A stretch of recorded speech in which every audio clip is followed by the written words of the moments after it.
The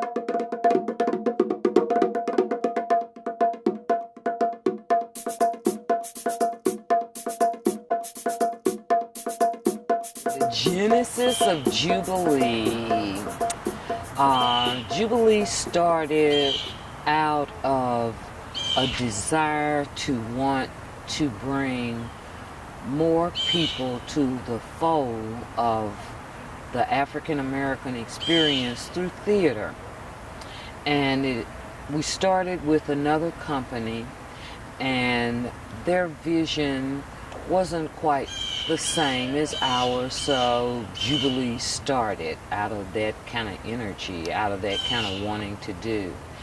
And we were a gypsy troupe, of course. Lots of summer community theater projects that were sponsored by the city and by some of the corporations around. So we did a lot of things in the parks, outside at festivals, and most of them were adapted fairy tales or little short plays that we knew of. So we had a lot of kids that were kind of in our fold that were wanting to do and willing to do, and by them doing what they did, it kind of brought older people, I'll say older people, this was the people out of college and young people around that had always wanted to act or be in something besides the high school play and never got a chance to. And it gave them an opportunity to come and be a little more professional and really get a feel and get a hold of what it was to have a good theater experience.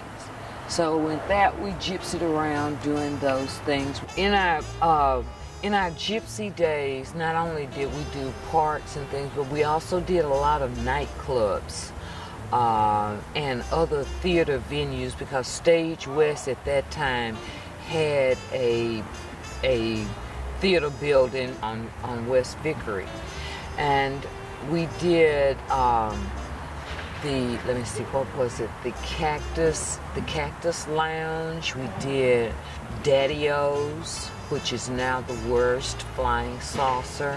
Gypsy in Rose's Old Circle Theater when it was still on Bluebonnet Circle. The White Elephant upstairs, and we did the Upstairs Lounge. Caravan was part of our gypsy also. That Caravan venue really boosted up things and brought us more attention.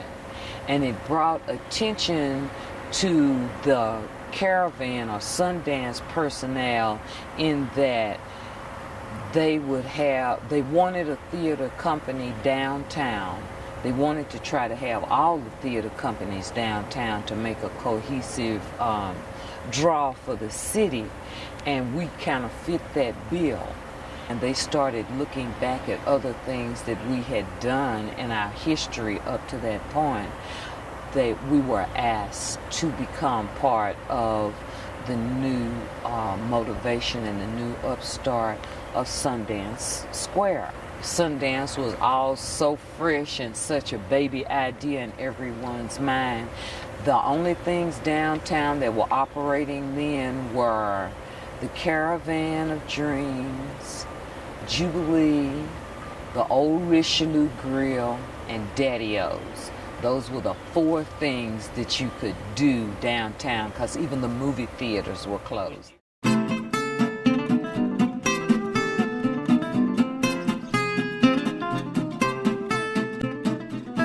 were part of that focus of being an art center and bringing the cowboy to culture theme that the Fort Worth and Convention and Visitors Bureau sold was the cowboys and culture of Fort Worth, and we were part of that.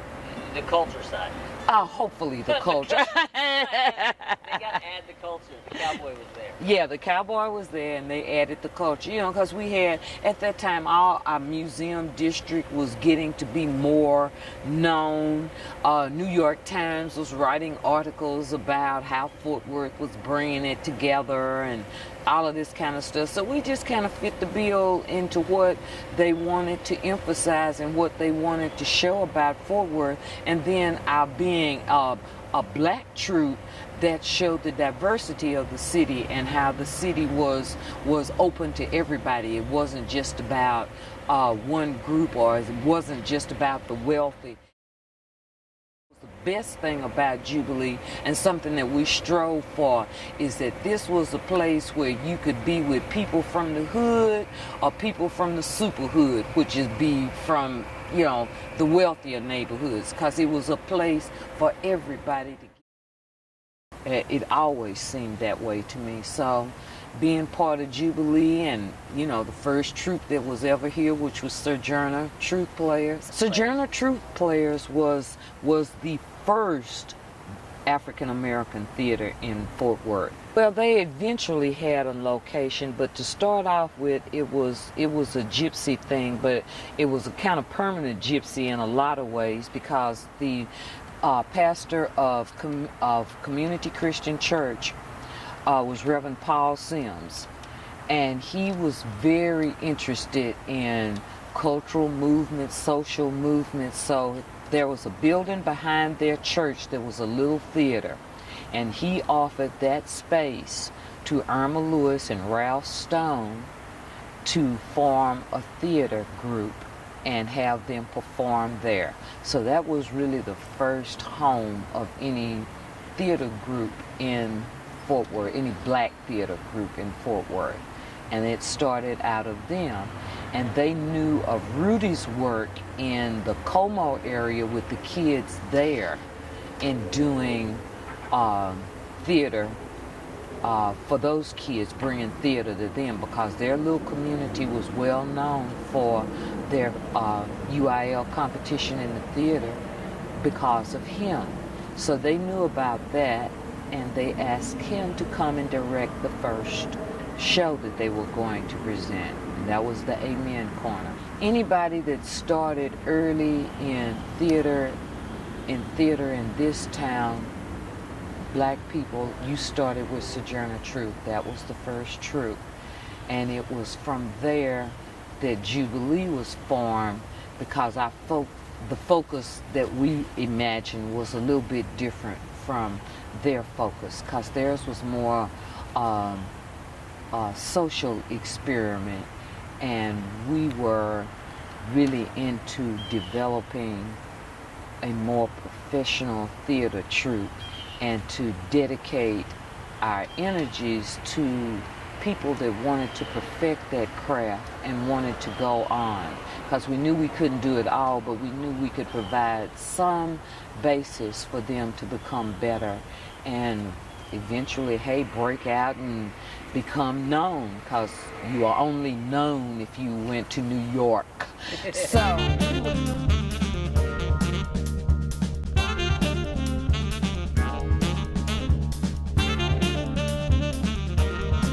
everybody we could in theater, getting advice, trying to make alliances with people.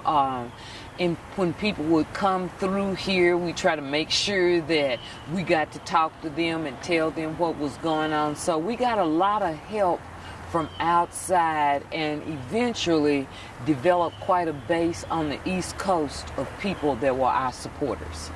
And that always, yeah, we got the buzz going. It took a while to develop a full season, because a lot of times, because of money, our season might be just 2 shows. And with the help of Darwin and Muriel Mendoza, they came to see one of our little productions when we were first starting out as Jubilee at the Community Christian Church, because we could still use their space. They helped us in so many ways. They helped us get our 501c3. Darwin got out and went to every corporation, to every person he could think of that was involved in the arts to get money. He solicited money for us, and it was his type of energy that brought Amon Carter Foundation to us. Amon Carter supplied the first grant fund for our first permanent home, and that was the Rosedale the Rosedale venue. It was mostly local. What brought the outside was after we got such favorable press and recognition and stories about us in other publications. That's when people from outside really came. And fortunately, we had alliances with some people that did make that break to New York. One of our friends, Eugene Lee, was a teacher, English teacher over at Poly High School, and he wanted to be out there and do the New York thing, and we encouraged him. We stuck by him for that from the beginning. And when he finally did make it to New York, he made it to Negro Ensemble Company, and he was in the original production of Soldier's Play, along with Denzel, Samuel Jackson, that whole troop of people. So we got to know them through Eugene being in that, and he would tell them what we were doing down here. So they kind of helped foster other people in that genre to know about us. So a lot of East Coast people knew what we were doing down here, almost more so than people right here knew that we were doing. It did pan out because I think the Amon Carter grant brought us a lot of people that may have heard about us. They were kind of reluctant to join in, right. But when we had that matching grant with Amon Carter, and they kind of stamped us as, hey, these are people that are dedicated to what they're doing it right, and we're gonna help them do it right. So it was the Carter Foundation that really kind of helped blossom and really brought even more people to us, and that kind of support that you need to make a theater troupe work. Because it, like I said, a lot of times our season would only be 2 shows because, hey, that was all the money we had, or that was all the money that we could scrape up. And it was before so much was written about us, the teeny tiny brinks then, teeny tiny. So it took a while.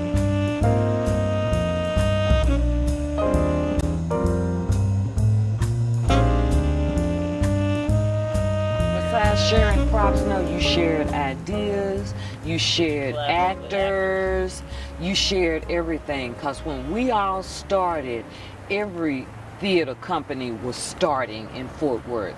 That was Stage West, Hip Pocket, Circle. We were all started about the same time.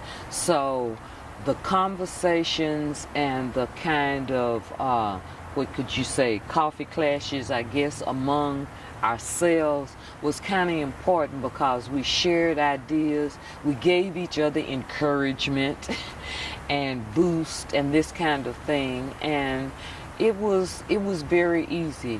It was very easy because look at the support we got during our gypsy days for the theaters that had permanent structures, and that was Circle and Stage West.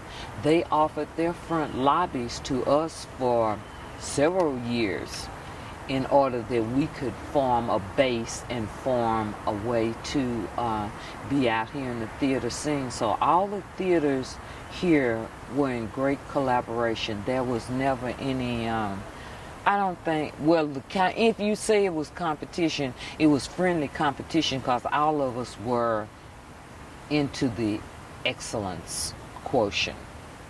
We all wanted to make sure that we did excellent theater, so that was the only competition, was to every time be excellent. From what Bob and Ted, be excellent to each other.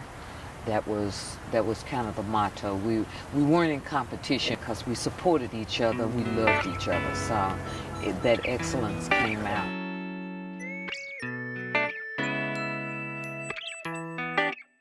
Yes, and it was always for all the theater groups, we all supported each other. We all supported each other's season in our little, before we got super playbills, how we structured our programs. We'd always make sure that we supported the other theater groups that were doing something in town. The rest of the group was still going, and you didn't have to get discouraged because there was going to be somebody there that could see or feel your discouragement, and they would do something to boost you up. You were never alone. I guess that's the most beautiful thing about Fort Worth Theater, is you never felt alone. There was always somebody there to help you, and it was help either monetarily, spiritually, emotionally, critically, so that you could become better at your craft. There was always support here that I think maybe, the only other theater venue I can think of that is as supportive would be Chicago. I think Chicago has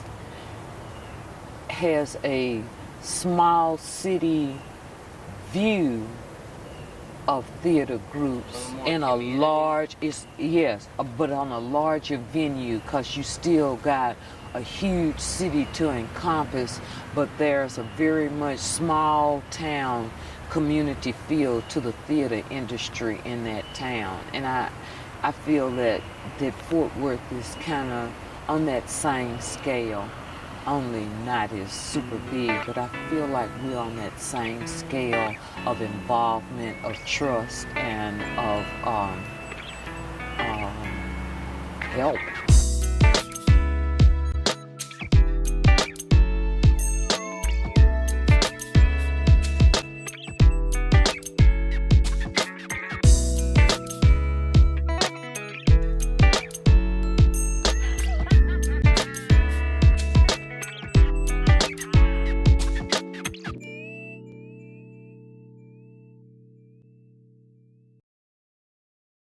Although it was theater done by African American people, it wasn't exclusive to African American people.